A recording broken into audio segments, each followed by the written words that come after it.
Welcome back to our chat room. Like I told you earlier, Eefy Ike is in the house. Join me as I welcome her formally to Saturday how are night. you? It's a pleasure having you. It's lovely to be here. You're welcome to Saturday night. And I'm sure a lot of people are wondering, who is Eefy Ike and what does she do? Eefy Ike is an enigma. Woman Coming of from the many horse's mouth. faces. What is it that I don't do? I asked you that question earlier. I said, what is it you don't do? Because before you say Jack, oh, I'm doing it, I'm into makeup. Before you say, I wrote a book, I'm a model, I'm this, I'm that. I'm like, what is it you don't do? I know. I have to keep busy. I have to keep developing myself. And I have to keep contributing to society. Otherwise, I'll be a nuisance. I don't know. You know what I'm saying? By the way, I like your hair. You do? Thank you. It's my natural hair. Your natural hair. Yeah. What's the style called? This is just one of the Eefy's many looks. Really? It doesn't have a name. So you just say, oh, that's one of her looks. That's one of her looks. Exactly. Okay, do we call it, what do we call it now? It's like a punk. It's very Grace Jones. Like I channel Grace Jones sometimes. I can channel Cleopatra. I can channel Thecla. You know, I can channel, you know, like the legends that I love. You know, that inspire me one way or the other. I like to channel them. So yeah, Grace Jones is Tina one of Turner. I channel her a lot. And then I have the original Eefy Ike. Eefy Ike. Yeah. You know. And why didn't you bring that Eefy Ike today? Oh, darling, that Eefy Ike is fierce. Okay, today we had to turn it down a little bit so people can get to experience the substance in my soul.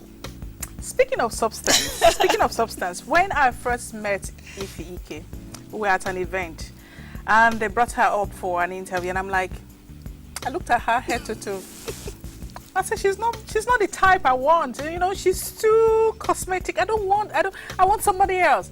And I remember Dixon saying, trust me, she's a bomb. You'll be surprised. And of course, when I came, I'm like, okay, all right, let's hear the bomb come out. And of course, when she opened her mouth, I'm like, I had to confess to her. I said, come, I underestimated you. Well, people always do because, you know, I don't know. It's common everywhere you go. People tend to define you by your appearance, your physical appearance. But that's deceptive because I always say, you know, the cover of a book, you can't judge it by the cover of a book. Or the cover of a book, it's only, you know, a topic, right? And the book is a depiction of life, and life is a journey. So go beyond that topic. Just browse, you know, and focus. You may actually see and hear things that you don't expect. And that's Eefy. You know, I'm a provocateur and I'm a shocker at the same time. I provoke people, you know, and then I shock them. They say, what you say and the way you look are not in correlation. I go, yes, because I'm a child of destiny. You know, the Bible says that God uses the foolishness of the world to confirm the wise.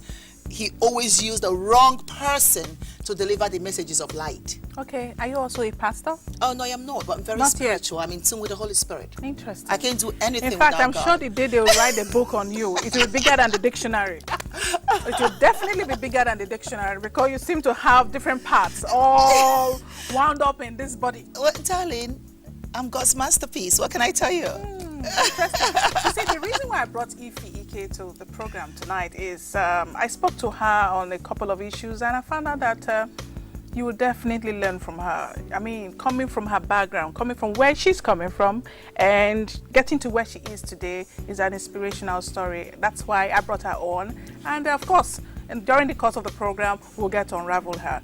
Now, Eefy, where do we start from now? I don't know. Because you are just... Okay, let's start from Eefy, the motivational speaker. Okay. Okay. For 5 minutes. Yeah, because I think that's because if I let you run now, you could run through. Okay, I will try to make it short. Okay. The Eefy, the motivational speaker. Right. You know, every day I wake up. What has informed that aspect of you? What has pushed you to that aspect where you say, okay, I need to motivate people. I need to, you know, make people understand that life is what it is, life. Well, I came from a lot of struggle. That's my foundation. I was afflicted as a child, and I grew up struggling. I grew up wanting to be accepted. I grew up wanting to be like every other person. I grew up wanting to be normal, whatever normal is. But it was impossible. So one day, I woke up with this dream that was actually persistent, that I need to rise from my own shambles. I need to get up and dust the sand and keep moving it. That I have a purpose, and that purpose must be fulfilled. So instead of whining and crying and wallowing in my failure and, constantly complaining about my flaws, I need to discover my own talents, develop them. Okay, now let's pause. Let's hold that thought for a moment. When you say you were afflicted, the audience, they'll be wondering what exactly. I mean, is it one story that we haven't heard before? I think they really need to hear your story. Well, I think no struggle is peculiar to you. Lots of people go through all kinds of challenges, and a lot of people are afflicted every day, whether it's emotional, physical, or mental. I was physically afflicted. I was burned. So I grew up with half of my body burned. I mean, if you go to my website, everybody already know the story. What's everybody? People that go to my website, just go to 3esfy.com and then you hear more about it. But I had to rise from that. Okay. I had to keep living. I had to do something else. My body couldn't possibly be the only thing that God gave me. There is the beauty within me, the talents, the wealth of talent inside everybody.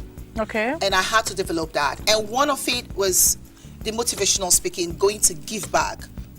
Okay. Extending my healing. Okay. Healing others through my own pain, through my own struggles, sharing how I survived and how they can survive as well. Okay. At this moment, the audience will need to know, when you say you were afflicted, yes, she was just a victim of the cultural... The ignorance of tradition. The ignorance of tradition. Which is actually still going on in Calabar now. Okay. Those single little kids, out as abnormal, or they'll say, if you have a little gift that it's not common, they believe that it's because you're a spirit. Okay. It's something supernatural. Unfortunately, in our society, we're very spiritual and very religious, but we relate everything unique and everything exotic and beautiful to the devil. We never give gratitude to God for anything. Like, for instance, one of my books, I've written 4 books. My first book, Peering Through the Depths of Life. Look at my cover, there is an eye. Do you know that Nigerians, instead of appreciating that I sat down and I wrote a book about inspiration, the first thing they thought is that I'm Illuminati, that I'm in a secret society. I ask, why would you think that? When you open the book, it's all about healing. It's all about Christ.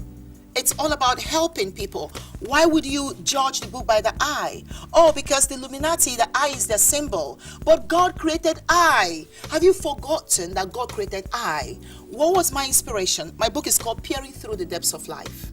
I'm peering through the depths of life. How did you get out of that thing? How did you get out of it? It's not something, I walk on my toes and I slink, I glide when I walk. As a child, I sit up and they think, okay, that's not normal. And because of that? A lot of children walk on their toes. I learned to walk on my toes. What's the big deal? In America, where I live, they have the ballet dancers in Russia and Europe, everywhere. Exactly. They dance on their toes. So I think it's just primitiveness. And your parents allowed it? My parents were not around. Yeah, they were not around. There's nothing they could do. But, I thank God today that I'm okay.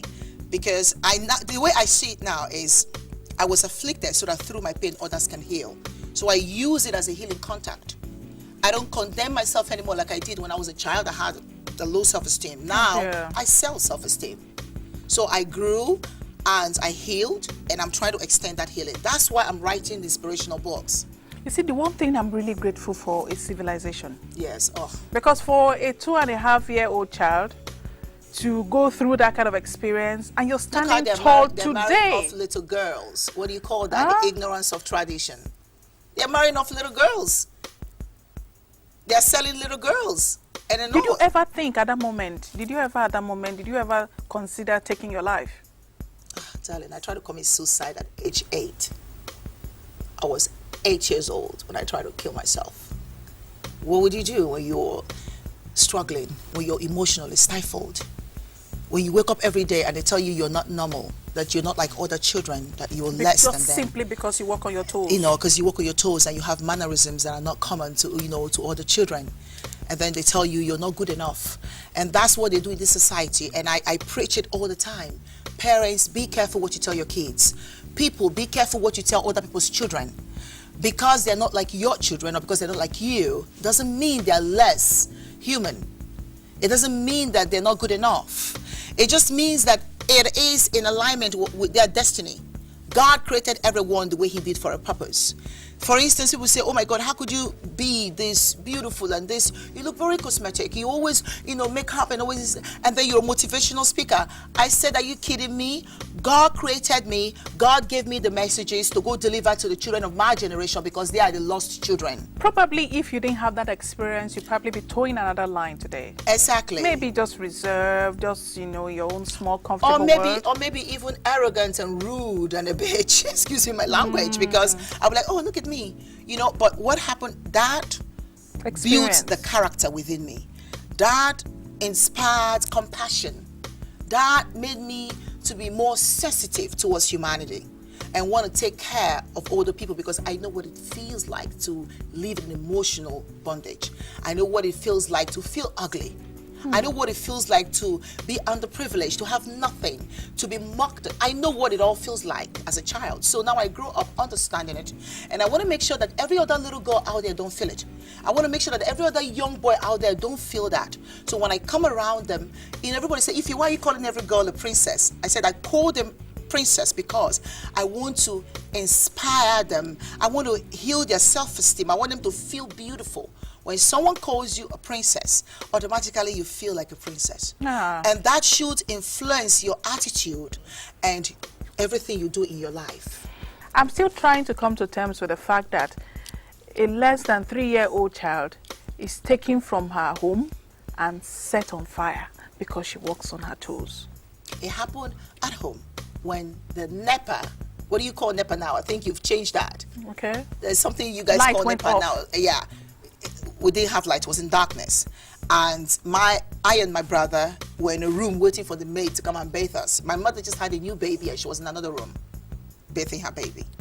So nobody saw the face of the people. We're just too little. I was 2.5, he was 3.5. So what could he do? And then after that, they locked the door behind them. So I was burning. My brother was crying and screaming. When the maid heard, you know, my voice, and she came, the door was locked. So she called my mom and called neighbors and they had to break down the door. They thought it was my brother that locked the door. How could he have done that? He's a little boy. So I actually grew up thinking that he was at fault. But then I remembered, no, how could he be at fault? Because he didn't lock the door, right? Because what happens is that when people can't get hold of the cause, they look for something and blame it on that thing. You know, we all kind of do that. You understand? So it's a pity. I really would like to, any organization out there that is fighting this, I want to participate. I want to be a voice. This is my prayer every day. Father, make me a global voice for change, for healing, for victims. Did those people, did they ever own up to this? Of course not. Of course not. As a matter of fact, everyone is shocked how I turned out. Everyone is shocked to see this Eefy. Because this is not the Eefy they know growing up. I was the crying Eefy. I was a child that would always do this because of the season, the dry season. My scars couldn't take it. So every dry season I'm itching, so I'm always scratching. And then I'll have sore skin every year for over 15 years. Okay, so you can't expect somebody like that to turn out to be the girl that design bags, design jewelry, write books, a motivational speaker on youth. You know what I'm saying, image consultant? You don't expect any of that. You expect the girl to either be dead. In America, the doctors that treated me said, we expected you to be a drug addict. We expected you to be depressed and be on, you know, antidepressants. We expect you to be an alcoholic. How come, Eefy, that you're not a drug addict, you're not an alcoholic, you're never depressed, you're always full of life, you're always happy. Even our patients miss you. They know, when is Eefy coming back? Eefy makes me happy. And then they say to me, you are a messenger. You've got healing inside of you that other people need. And you must go out there and do that work. So that was part of my inspiration as well. They, you know, encouraged me to do what I do. Where is that place? Where are you from? Well, actually happened in Port Harcourt. I was born in Port Harcourt, but I'm from Ohajimima, Ubuta, Imo State. Yeah, but you know, I grew up in Port Harcourt. Okay, and it happened Partly in Port Harcourt. In Port Harcourt, yes. It happened in Port In Harcourt. Port Harcourt, yeah. And then no. Are you school there? Yeah, partly there, and then I went abroad. You know, I got married at 17. Part of why I got married early, because you know, when you are half dead and somebody comes and says, "I can give you life," the first thing you will say is yes. You're not going to even think about it because you already know that where you are is hopeless. There's nothing happening. You have no chance. So you will say yes. Otherwise, at 17, what do I know about love? I didn't even know myself. I hadn't even discovered myself. But I had to let someone else take control of my life because I had no life. Do you understand? Yeah. So he was the angel God used to give me a second chance at life. And I acknowledge that in my book as well. Is he a Nigerian? No, he was white. He was actually Italian. Did you say was? Are you using the word was? Yes, was because, you know, I'm divorced. Okay. Yes. No, I'm in a relationship now, but, you know, I'm divorced from that marriage. Okay. Because the marriage wasn't meant to be, he was just meant to be an angel. To bring you out of the dark. Out of the darkness, exactly. And we're still friends. Because, you know, he wanted me to come back after many years. He said, "I miss you. You need to come back home to me." I said, "I can't." But don't you think you probably feel used? No. As a matter of fact, you know, it was exciting. Last year, his younger brother contacted me on Facebook and said, "Oh my God, we'll be looking for you. You know, your ex-husband actually has been looking for you and he'll be so happy that I saw you. He wants to visit you." I said, "Yeah, give him my phone number. I'm in Nigeria right now. I'm doing some work for my country." He's like, "Work? Your country? What kind of work, Eefy, that could you possibly do?" Because they knew the Eefy in pain. They knew the crying Eefy. They knew the weak Eefy. So they're surprised at this Eefy. Who is this person? This person with so much strength and the voice, you know, for healing, for change. They don't know that Eefy. So he flew down from Dubai to Nigeria to see me and to tell me, "I am happy you left me because who you are right now and what you do is great for humanity. And you would have never been that had you stayed with me." So why did you leave? And so I said, well, he was great. His family, fantastic, wonderful. They looked after me. But you're talking about a child in pain. How could I possibly appreciate love? You cannot appreciate any good thing one does for you when you are emotionally stifled and mentally enslaved. You would never be able to appreciate anything. So no matter what he did for me, his family, I mean, I called his parents mom and daddy, and people thought I was adopted. Because they treated me like their child. The mother would take me for shopping. She loved my figure and everything, and they thought I was like a doll, you know. But I could never, ever be happy. I cried all the time with the new clothes all the time, the new jewelry. It doesn't matter. I always cried. So I felt I don't deserve these good people. And he doesn't deserve me crying all the time. It's time to go. And you packed up? And I packed. He wasn't broken-hearted? I just ran away. I didn't even He wasn't pack. broken-hearted? Of course, he was heartbroken and he felt so much pain. And the closure was when he came to Nigeria last year. Because I ran away ever since. He never set his eyes on me. Until last year. And I was okay, many years ago. when did you really experience that turning point? When did that turning point come in your life when you say, "Okay, it's enough. Enough is enough. I need to step out of the dark and come into the light"? Well, it's in a combination of things. First, the people that I interact with in the community where I live in Beverly Hills. There are these people that always appreciate. Every time there's something about me, people gravitate to me to share their struggles. I don't know why. And then as soon as they share, I'm eager to help. Always with the words of wisdom. I just think the Holy Spirit just infused that, instills in me, and I convey. And for some reason, everything I say help. Was it like an incident that occurred that so defined that turning point for you? That's actually part of it. So these people that always encounter me are the ones that keep telling me, "Have you ever thought about having a talk show? Have you ever thought about being a motivational speaker?" And I said, everybody keeps saying that. Even doctors say that. They go, "Eefy, you should try that. You should write a book.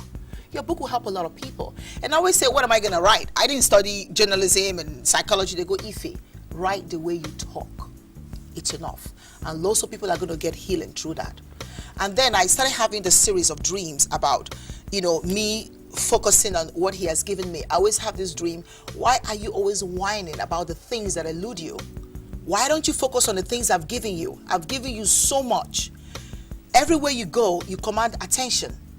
Just by the way you look, and then you open your mouth, it seals it. Everybody want to be your friend. Every woman want to look like you. Are you still whining about the scar, the pain, the burn, the this, the that? Focus on what I've given you. You are a messenger. You need to focus. Stop crying.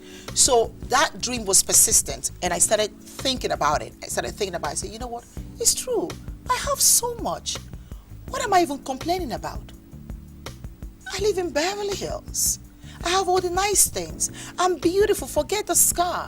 The scar cannot define my beauty. I'm beautiful inside, because that's why all these people gravitate to me to share their pain, because they believe that I have something that God is giving to me to share with them. There is no beauty that is beyond that. You're also into modeling. Yes. And then I designed my own clothes. I designed them, I mean, I keep patronizing the Dolce & Gabbana, the Armani, the Missoni, the Versace, and I love them all. But it's time now to also patronize and promote the Eefy brand. My own style is innate, right? If they can do it, I can do it as well. And you're doing it. And I'm doing it. To be honest with you, I could talk to you for the next 1, 2, 3 hours. And we could even turn this place into like a podium of inspirational talk. I'll definitely bring you back. There's no doubt about that. I'm here in Nigeria doing, youth program for healing and for change.